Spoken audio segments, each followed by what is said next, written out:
Et donc voici un autre architecte de l'Art Nouveau, très connu, même si cette maison n'est pas celle qui l'a rendu célèbre. C'est Paul Anka. En fait, c'est la dernière maison d'Anka, terminée en novembre 1900. Anka est mort en janvier 1901. Et donc c'est un peu le Rimbaud de l'architecture, puisqu'il n'a travaillé que pendant une dizaine d'années. Même pas. 1803, 1901, c'est même pas 10. Et donc, il a construit cette maison pour un des frères Chamberlain. L'autre a construit sa maison juste derrière. On la verra tout de suite. Nou, het is een huis van Paul Anka. Paul Anka werkte tussen 1893 en 1901.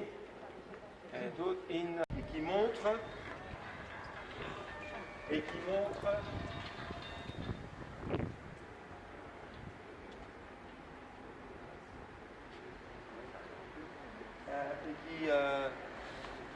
qui montre tout le travail d'Anka de l'autre côté. Vous avez vu l'hôtel Stassel. En fait, ce bâtiment est un mixte des deux. Donc, die gevel is een werk tussen het huis van Anka, waar Chamberlain op de andere kant, we zullen het zien, en de Stassel-huis dat we hebben gezien.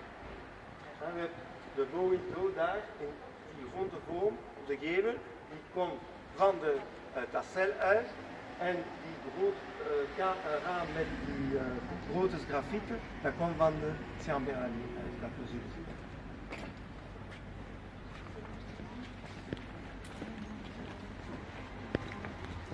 De eerste tijd, we hadden een raam, die komt van de eerste verdieping naar de kelder. We zullen zien, het is hetzelfde op de thuis dan nog dat. Privé dan nog dat.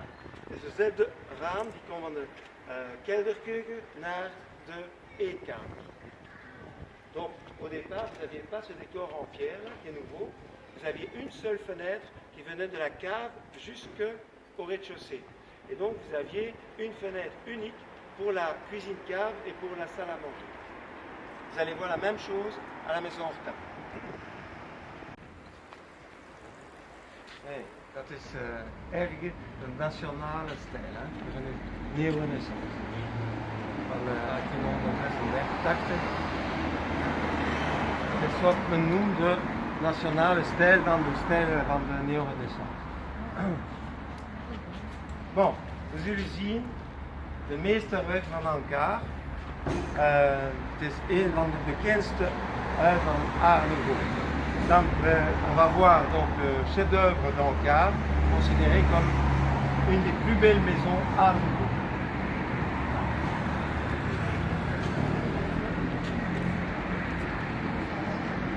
Chamberlain. Het is het huis van de schilder François Chamberlain. Het is Chamberlain die had de tekenen bedoeld, maar het is Crespin, een ander graffiter, die heeft dat gedaan. Donc c'est le dessin du peintre symboliste Chamberlain, mais les graphites ont été réalisés par Crespin, qui avec Cauchy, ce sont les deux grands noms du graphite à Bruxelles. Évidemment, on a plein. Le rez-de-chaussée a été entièrement refait. De eerste verdieping is al teruggedaan door Dion. Dieu le jaar 30. Pourquoi on voit des chevaux, monsieur? Des scènes de chasse là. Pourquoi est-ce qu'il y a des scènes de chasse là, en haut? C'est des scènes, non, c'est pas des chevaux. Mais c'est des chevaux. Ouais, il y a des chevaux, il y a des taureaux aussi. C'est des scènes mythologiques en fait.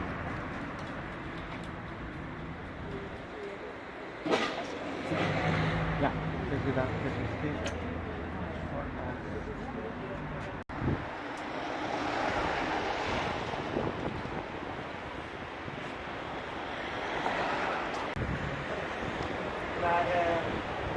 het was dan het eerste huis van Anka.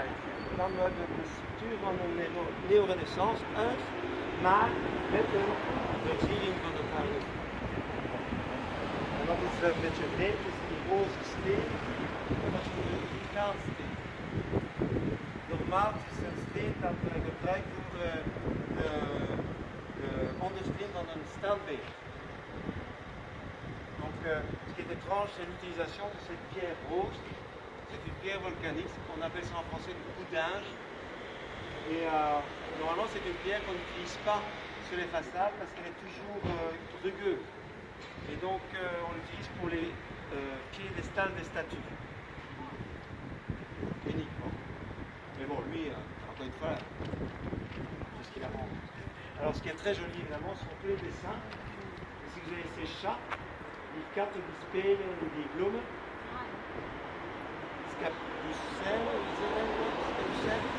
Capucine in Frans. Ah, capucine ook. Ah, dat is gemaakt. Dat is capucinebloem. Ja, ja. Het kan, kom op de andere kant om de laatste verdieping te zien. Pas op.